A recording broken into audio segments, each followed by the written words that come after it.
Hi friends, welcome to my channel Azhar tech world. ఈరోజు NCERT class 10th unit 2 long walk to freedom by Nelson Mandela. This is a video of reading. ఎవరైనా సరే reading బాగా చేసినట్లయితే they can understand and then they can write by own. కాబట్టి English అన్నిటికంటే మూలము reading కాబట్టి ఈరోజు రీడింగ్ స్టార్ట్ చేద్దాము. This video 2 parts. One is first one and next one. Okay, my dear students and my friends, before going to start, I would like to request, if you are new to my channel, please subscribe my channel. Thank you. Next paragraph. A few moments later, we all lifted our eyes in awe as a spectacular array of South African jets, helicopters and troops carriers rode in perfect formation over the Union building. It was not only a display of pinpoint precision and the military force, but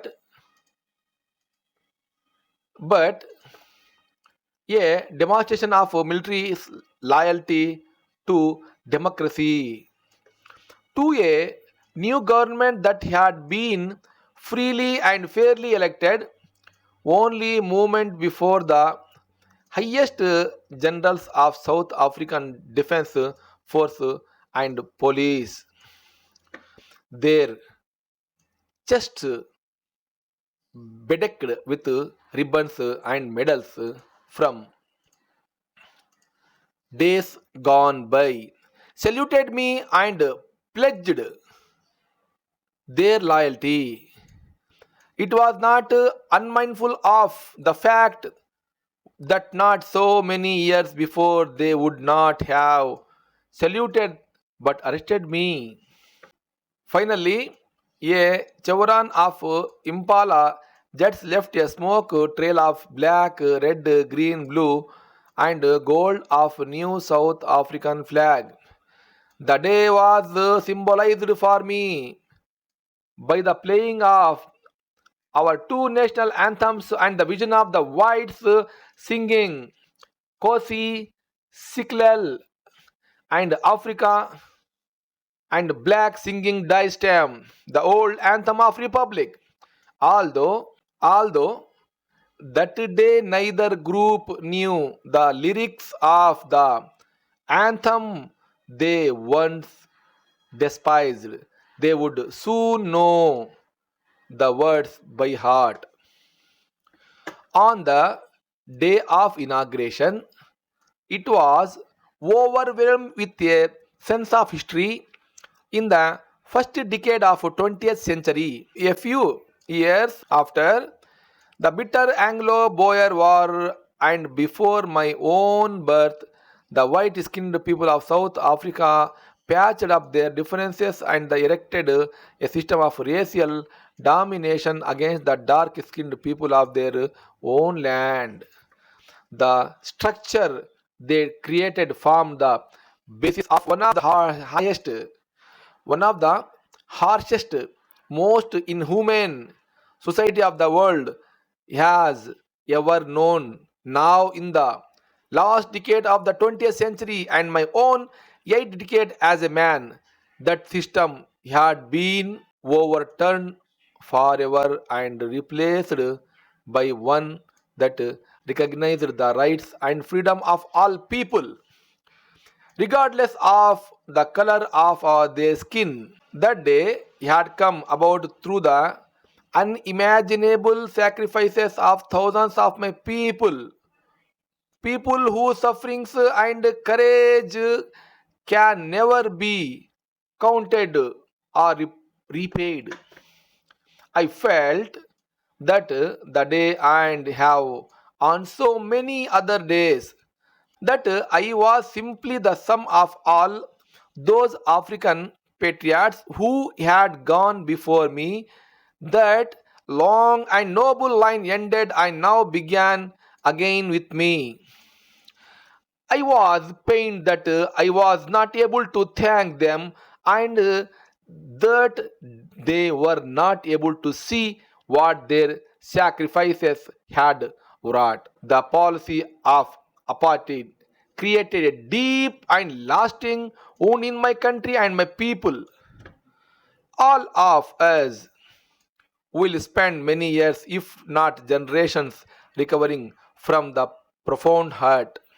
But the decades of oppression and brutality had another unintended effect, and that was that it produced the Oliver Tambos, the Walter Sissulus, the Chief Lutulis, the Yusuf Dalus, the Bram Fisher, the Robert Sobokivs of our time, men of such extraordinary. Here, glossary is there. Brought, old fashioned formal word. Done. And profound, deep and strong. Courage, wisdom, and generosity that there like may. Courage, wisdom, and generosity that there like may never be known again. Perhaps it requires such depths of oppression to create that such heights of character. My country is rich in the mineral and germs that lie beneath its soil, but I have always known that its greatest wealth is its people, finer and truer than the purest diamonds. Next paragraph. It is from these comrades in the struggle I had learned that meaning of courage time and again.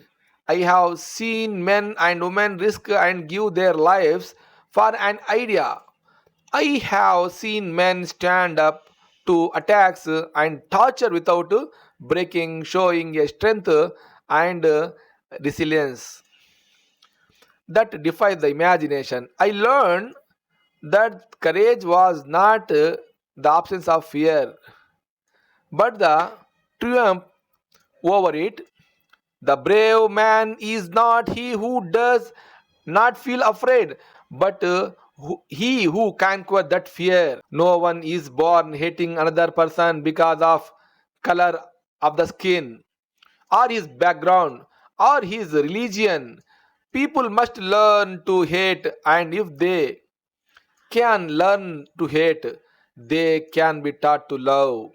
For love comes more naturally to the human heart than its opposite. Even the grimmest times in prison, when my comrades and I were pushed to our limits, I would see a glimmer of humanity in one of the gods. Perhaps just for a second, but it was enough to reassure me that keep me going. Man's goodness in a flame that can be hidden but never extinguished. Resilience, the ability to deal with any kind of hardship and recover from his death. Pushed to our limits, pushed to the last point in our ability to bear pain. And next one, oral oral comprehension check. Here, what number one, what do the military generals do? How has their attitude changed and why? Why were two national anthems sung? How does Mandela describe the system of government in his own country?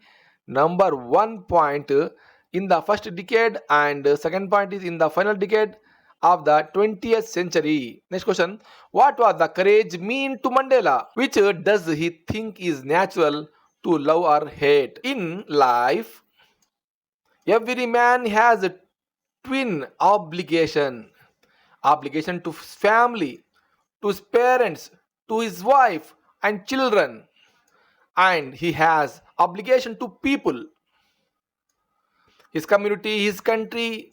In a civil human society, each man is able to fulfill those obligations according to his own inclinations and abilities. But in a country like South Africa, it was almost impossible for a man of my birth and color to fulfill both of those obligations. In South Africa, a man of color who attempted to live as human being was punished and isolated in South Africa. A man who tried to fulfill his duty to his people was inevitably ripped from his family and his home and was forced to live a life apart, a twilight existence of secrecy and rebellion. I did not in the beginning choose to place my people above my family, but in attempting to serve my people, I found that it was prevented from fulfilling my obligations as a son, as brother, a father, and a husband. I was not born with a hunger to be free. I was not born free, free in every way that I could know, free to run in the fields near my mother's hut, free to swim in clear stream of ran through my village, free to roast meals under the stars and ride the broad back slow moving bulls. As long as I obeyed my father and abide by my customs of my tribe, I was not troubled by the law of man or God. It was only when I began to learn that my boyhood freedom was an illusion, when I discovered as a young man that my freedom had already been taken from me, that I began to hunger for it. At first, as a student, I wanted freedom only for myself, the transitory freedom of being able to stay out at night, read what I pleased and go where I choose. Later, as a young man in Johannesburg, I yearned for the basic honorable freedom of achieving my potential, of earning my keep, of marrying and having a family. The freedom not to be obstructed in a lawful life. Next paragraph. But then I slowly saw that not only was I not free, but my brothers and sisters were not free. I saw that it was not just in my freedom that was curtailed, but the freedom of the everyone who looked like I did. That is when I joined the African National Congress, and that is when the hunger for my own country became the greater hunger for freedom of my people. It was this desire for the freedom of my people to live their lives with dignity and self respect that animated my life, that transformed a frightened young man into a bold one, that drove turned a family loving husband into a man without a home, that forced a life loving man to live like a monk. I am no more virtuous or self-sacrificing, even enjoy the poor and the limited freedom I was allowed when I knew my people were not free. Freedom is indivisible. The chains on any one of my people of the chains all of my people were the chains on me. I knew that the oppressor must be liberated just as surely as the oppressed. A man who takes away another man's freedom is a prisoner of hatred. He is locked behind the bars of the prejudice and the narrow mindedness, and I am not truly free if I am taking away someone else's freedom. Just as surely as I am not free when my freedom is taken from me, the oppressed and the oppressor alike are robbed of their humanity. Next one, word.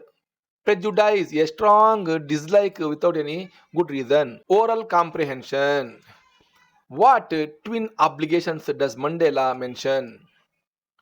What did being free mean to Mandela as a boy and as a student? How does he contrast these transitory freedom with the basic and honorable freedom? Next one. Does Mandela think the oppressor is free? Why or why not?